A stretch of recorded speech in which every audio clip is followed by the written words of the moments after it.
Salut et bienvenue sur le podcast S'élever en même temps que son enfant. Je suis Maude, coach certifiée chez Mercredi, mais surtout maman de 3 enfants. Sur ce podcast, je t'aide à conjuguer la bienveillance avec la réalité de ton quotidien de maman. Utiliser ton choix d'une parentalité bienveillante comme un accélérateur de ton propre développement personnel.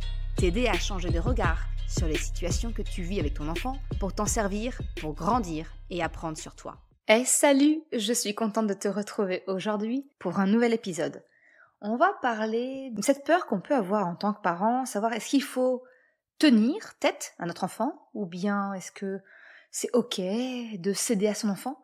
Comment on fait pour finalement trouver ce juste équilibre entre une éducation bienveillante, le laxisme, être peut-être un peu trop autoritaire? Voilà, comment on fait? Est-ce qu'on doit tenir tête à notre enfant, coûte que coûte? Est-ce qu'on doit, au contraire, peut-être plus facilement lui céder? C'est quoi la bonne technique? Eh bien, c'est exactement ce que je te propose de voir, peut-être sous un nouveau jour, un nouvel angle, dans l'épisode d'aujourd'hui. Souvent, ce qui nous conduit en tant que parents à ne pas vouloir céder à notre enfant, à vouloir lui tenir face, à lui tenir tête, bien, il faut l'avouer, c'est souvent la peur de se sentir jugé. La peur de l'ombre du laxisme qui plane au-dessus de nos têtes. Et si céder maintenant à la demande de notre enfant lui donnait le pouvoir sur nous? Et si, peut-être, je n'étais pas aussi bienveillante que je le pense être, mais en réalité laxiste avec mon enfant? Voilà sans doute les questions qui polluent très certainement ton esprit. Symptôme, j'ai envie de te dire, peut-être du manque de confiance que tu peux avoir en toi, ou en tout cas en tes choix parentaux. Je le sais, parce que moi aussi je suis passée par là. J'entends encore bien souvent quelques remarques dans mon dos sur mes enfants, ma façon d'être avec eux. La différence, c'est que je sais pourquoi j'ai fait ce choix d'éducation. Je suis aujourd'hui sûre de moi et du fait que, même si parfois il peut encore m'arriver de me tromper, eh bien je sais que je pourrais m'en rendre compte, que le dialogue avec mes enfants, il est bien établi et qu'on peut discuter ouvertement entre nous. Bref, tenir ou céder, c'est en réalité la peur que nous avons en tant que parents de potentiellement mal faire. C'est quelque chose que je t'ai déjà abordé dans l'épisode 19 du podcast. Alors ouais, ça remonte un petit peu. Tu retrouveras comme d'habitude tous les liens en description de cet épisode. Mais c'est vrai que c'est quelque chose quand même qui reste assez courant. Cette peur de ne pas être bienveillante, mais de peut-être être potentiellement trop laxiste. Du coup, on resserre les vis et en fait, on est en constant déséquilibre. Et ça peut être un peu perturbant pour l'enfant parce que il sait pas vraiment sur quel pied danser. Tantôt, ça va être cool, tantôt la vis va être resserrée. Ça crée potentiellement un sentiment d'insécurité, de l'instabilité et voilà, il n'y a pas de sécurité finalement dans ce genre de choses. Alors, ce que je voudrais qu'on voie ensemble, c'est déjà peut-être faire le point qui peut te sembler évident, mais quelquefois il y a du bon à enfoncer les portes ouvertes, mais c'est quoi les risques quand on cède à notre enfant, et c'est quoi aussi les risques potentiellement de rentrer dans un rapport de force si on décide de tenir face à notre enfant. Les risques de céder, eh bien souvent céder à ton enfant, c'est pour éviter de faire face à ses émotions, et donc également aux tiennes. C'est peut-être éviter de vouloir faire face à la colère de ton enfant, sa déception, sa tristesse, sa frustration. Et ça va nous demander, en tant que parents, d'être en mesure de les accueillir. Et on peut nous-mêmes, en tant que parents, se sentir mal face à cela. On peut peut-être ressentir de la culpabilité, du doute. On a peut-être peur aussi. Peur que notre enfant nous aime moins, tout simplement. Bref, tu vois, ça fait vraiment beaucoup d'émotions de part et d'autre, chez toi et chez ton enfant. Et on n'est pas toujours nécessairement prête à y faire face. Céder, ça signifie quelque part, refuser la responsabilité des émotions de notre enfant et de celles que ça nous renvoie de nous. Ça peut ressembler quelque part à une sorte de fuite en avant, de démission, à un refus de faire face. Et donc on prend le choix qui peut sembler facile, mais ça ne l'est pas tout pour autant, en tout cas une voie de sortie, céder. En soi, et ça je vais le développer un peu plus loin dans l'épisode, céder, ça peut être une possibilité utile. Simplement, ça ne doit pas être systématique. Parce que, alors, on tombe dans un excès. Et tu le sais. Les excès, c'est comme les excès de chocolat. Ce n'est jamais bon. Ni pour toi, ni pour ton enfant. C'est cela qui va peut-être véhiculer l'image des parents démissionnaires, des enfants rois qui on cède tout et tout le temps. Mais tu vas le voir, céder, ça ne signifie pas automatiquement abandonner. Cela peut aussi vouloir dire choisir ses batailles pour mieux gagner la guerre. Alors oui, j'aime pas du tout cette analogie avec la guerre, mais j'ai pas trouvé mieux comme métaphore. Je pense qu'elle est quand même assez parlante, cette expression de choisir ses batailles pour mieux gagner la guerre. Ça, c'est pour tous les risques qui concernent si on cède à notre enfant. Mais les risques du rapport de force, finalement, c'est l'autre excès, c'est l'excès inverse. C'est celui de tenir coûte que coûte. C'est tout aussi nocif pour toi et pour ton enfant. On a souvent tendance, à tort, de penser que le choix, il est binaire face à une situation tendue avec notre enfant. Soit c'est céder, soit c'est tenir bon. C'est blanc ou noir. Eh bien, en réalité, le choix, il n'est pas aussi limité qu'on ne le pense. Et c'est tout le but de ce que je souhaite te partager aujourd'hui. Je pense que j'ai pas besoin de beaucoup m'étendre sur le problème que peut représenter le fait de vouloir tenir à tout prix face à son enfant. Ça va t'engager dans un combat d'ego qui ne se termine que d'une seule façon. D'un côté, il y a un gagnant et de l'autre, un perdant. Et j'ai envie de te dire, quel que soit le gagnant ou le perdant de la situation, c'est nocif pour tout le monde. Si ton enfant ressort gagnant de ce duel, ça va potentiellement venir renforcer en toi ta peur de l'enfant roi. Tu te sens peut-être lésé et donc tu vas vouloir peut-être resserrer la vis à l'avenir, ce qui va finalement avoir pour conséquence de faire perdurer le conflit sur d'autres situations à venir.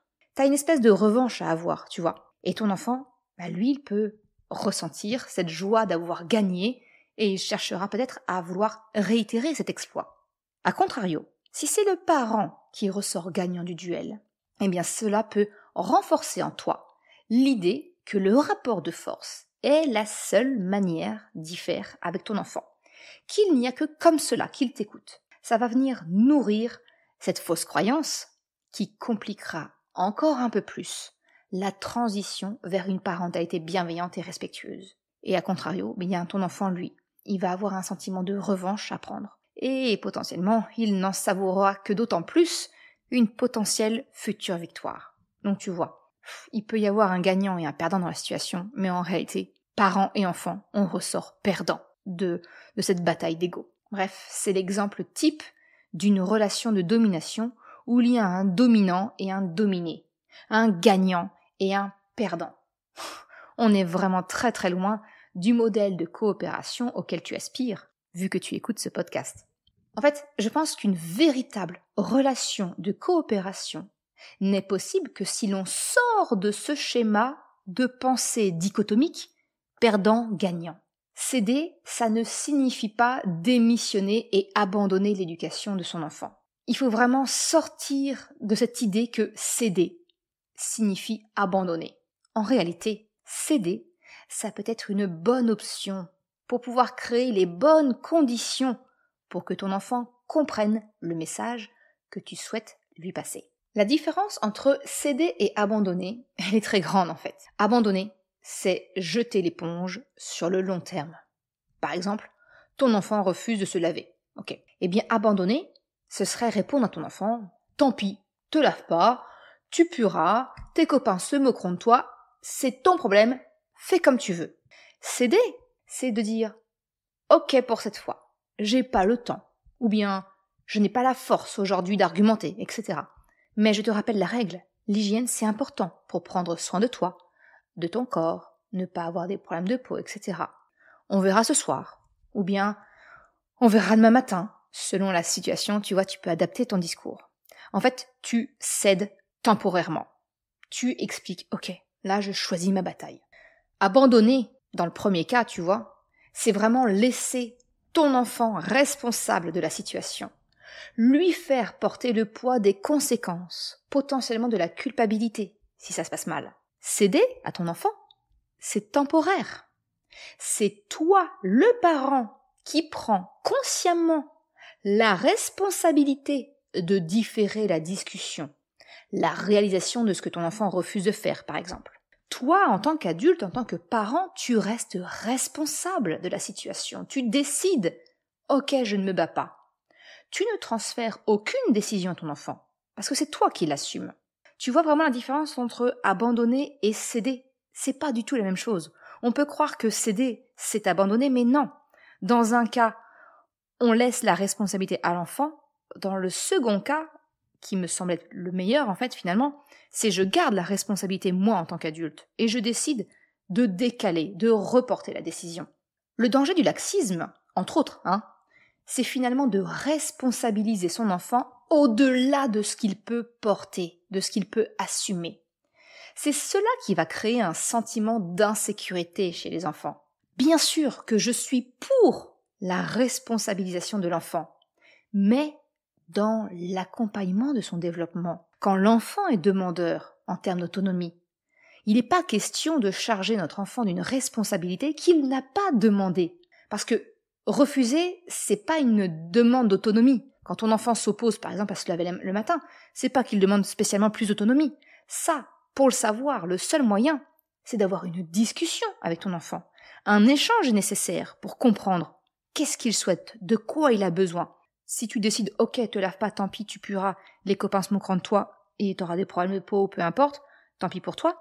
Là, tu vois, tu délègues toute la responsabilité à ton enfant alors que c'est pas ce qu'il a demandé à la base. Pas nécessairement en tout cas. Donc tu vois, c'est vraiment ça la différence avec le laxisme. Il n'est pas question de laisser porter une responsabilité non demandée à l'enfant. Nous, en tant qu'adultes, on garde la responsabilité de dire, ok, aujourd'hui, j'ai pas la force, j'ai pas le temps, on est en retard, ou peu importe, tu vois l'argument, mais je décide, on lâche prise aujourd'hui pour cette étape, pour ce point-là précis, on en reparle plus tard. Je te rappelle quand même brièvement la règle, on en reparlera. Je garde la responsabilité en tant qu'adulte. Céder, tu vois, c'est vraiment temporaire pour pouvoir préserver notre besoin en tant que parent et ne pas aller dans le clash d'un rapport de force que nous n'avons peut-être ni le temps, ni la force, ni l'énergie d'engager avec notre enfant à ce moment précis. Donc oui, céder, ça peut être une bonne stratégie à adopter face à son enfant, quand le but, c'est de reporter la discussion, et non pas de l'éviter pour toujours. J'ai envie de te dire que même, cela fait de nous des parents équilibrés et responsables de savoir reconnaître nos propres limites, nos propres besoins, pour prendre la responsabilité de lâcher du mou temporairement, de renoncer aujourd'hui pour mieux réussir demain. C'est un formidable exemple pour nos enfants aussi, de montrer que quand on rentre dans une situation conflictuelle avec l'autre, il peut être judicieux de lâcher prise et de reporter la discussion quand tout le monde sera redescendu, quand tout le monde sera prêt finalement à avoir cette discussion un peu difficile. Ce que je te partage là, c'est vraiment du concret, du pratico-pratique. C'est exactement ce que je vis moi actuellement avec Krapopoulos et le brossage de dents. Et en fait, je tiens parce que je sais que ça paie sur le long terme. Ce n'est pas une stratégie à court terme.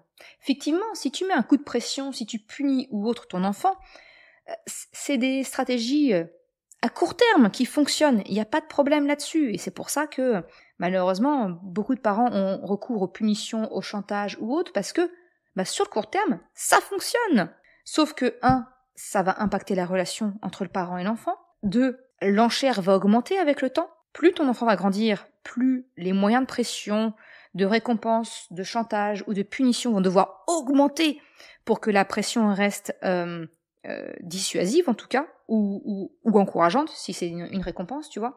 C'est un peu l'escalade finalement, et il y a un moment donné où ça va coincer. C'est vraiment, comment te dire, c'est vraiment une stratégie sur le long terme qui va venir préserver le lien parent-enfant, qui va créer un modèle de relation sur lequel ton enfant va pouvoir s'appuyer dans ses relations futures. Quand il aura un conflit, quelque chose avec l'autre, il va comprendre que c'est pas une question d'ego, de tenir ou de céder, mais qu'on peut juste reporter la discussion quand on n'est pas capable d'y faire face sur le moment. Je le vois aussi parce que, donc je te l'expliquais, c'est ce que je vis aujourd'hui avec Krapopoulos, c'est le brossage des dents. Et je sais que ça pèse sur le long terme parce que je vois son grand frère et sa grande sœur. Donc Chocapic aura 11 ans cet été au moment où j'enregistre l'épisode. Choupinette vient d'avoir 9 ans. Aujourd'hui, je ne me bats pas pour qu'ils se lavent les dents. Ils se lavent tous les deux les dents matin et soir pendant 2 minutes avec du dentifrice. Ils ont des dents propres, enfin en tout cas suffisamment propres selon les dires de leur orthodontiste. Tu vois, ça pèse sur le long terme parce que pour eux, le brossage de dents n'est pas devenu une corvée, un truc obligatoire. Moi, je me souviens, gamine, je détestais me laver les dents. C'était une bataille permanente avec mes parents, notamment ma mère, vu que c'était plutôt elle qui s'occupait de mon hygiène. C'était une bataille, c'était une galère matin et soir, des sujets de dispute, et ça m'a braqué pendant des années avec le lavage de dents.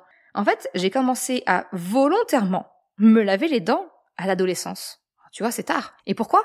Voilà, les premiers émois de l'adolescence, vouloir plaire, les premiers petits copains, les bisous, genre de choses, oui. Là, j'ai trouvé une motivation interne suffisante pour me donner envie de me laver les dents sans devoir me disputer en permanence avec ma mère.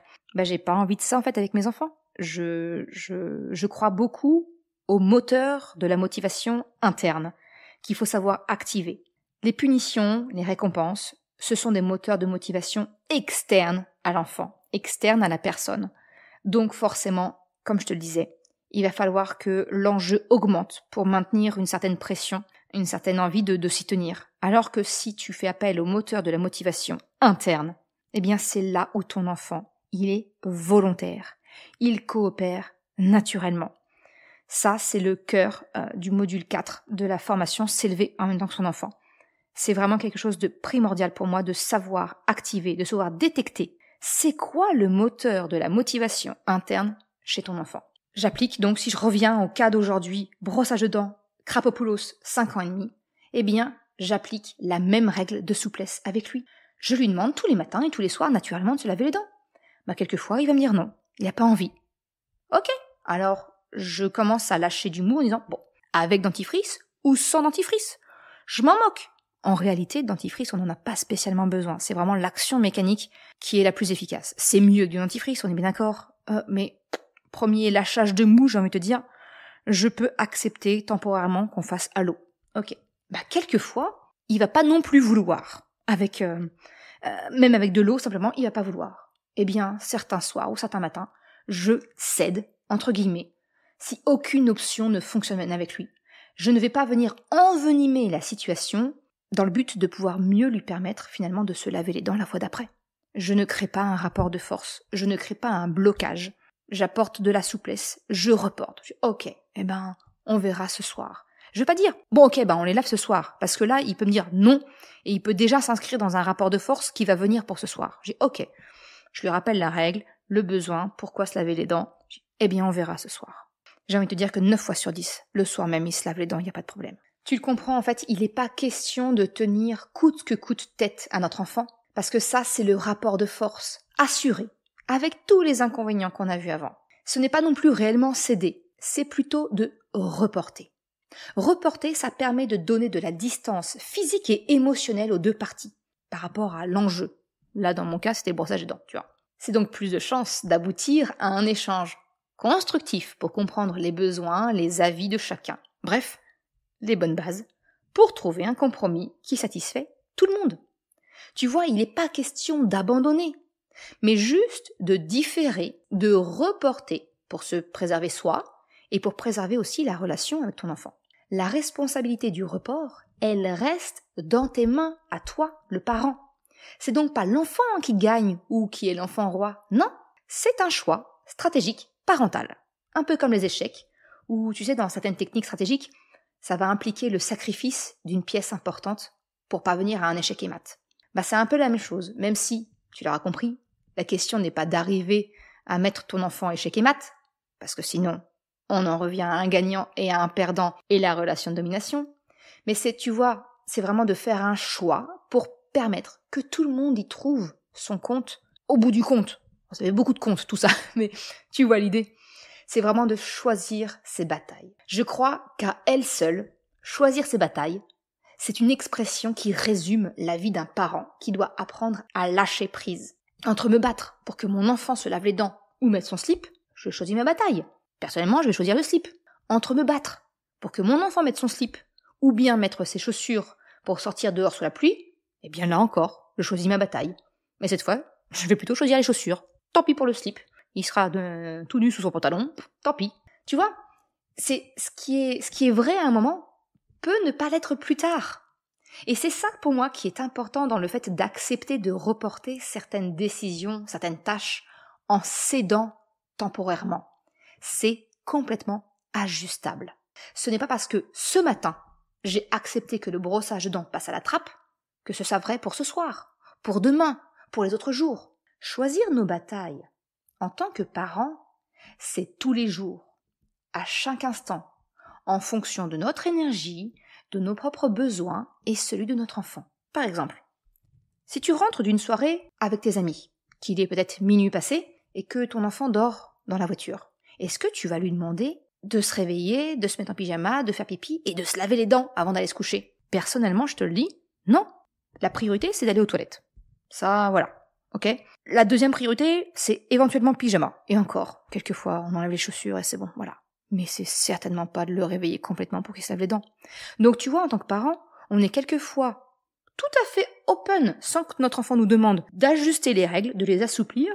Et par contre, quand c'est notre enfant qui nous demande, bah non, on va pas vouloir céder sous prétexte que sinon, bah c'est notre enfant qui décide, c'est lui qui fait la loi. Tu vois, il n'y a pas de sens en fait finalement. Céder un jour pour cause d'un report stratégique, ce n'est pas abandonner, ce n'est pas renoncer ou créer une nouvelle exception à la règle. Quand on est parent, en réalité, on ne lâche jamais vraiment. Mais on peut apprendre à apporter de la souplesse à nos convictions pour qu'elles puissent se transmettre le mieux possible à nos enfants. Et j'ai envie de te dire, selon moi en tout cas, c'est sans doute là le plus important. Tu ne trouves pas? Voilà ce que je voulais te partager dans l'épisode d'aujourd'hui. Tenir ou céder, j'espère que ça apporte quelques éléments à ta réflexion pour te permettre, comme toujours, de faire ton choix en pleine conscience. Je te remercie d'avoir écouté cet épisode jusqu'à la fin. Si tu souhaites soutenir le podcast pour m'encourager à continuer à créer des épisodes, eh bien, tu peux le faire sur le site mercredi.com/soutien en me faisant un don libre.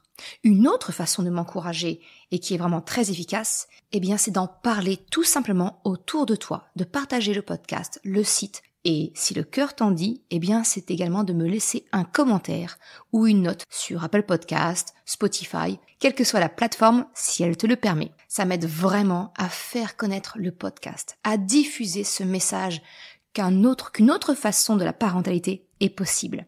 Un grand merci à celles et ceux qui prennent le temps de le faire, mais également ceux qui m'envoient des messages privés. Ça me fait toujours très chaud au cœur.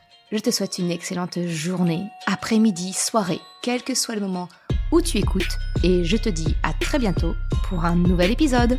Ciao!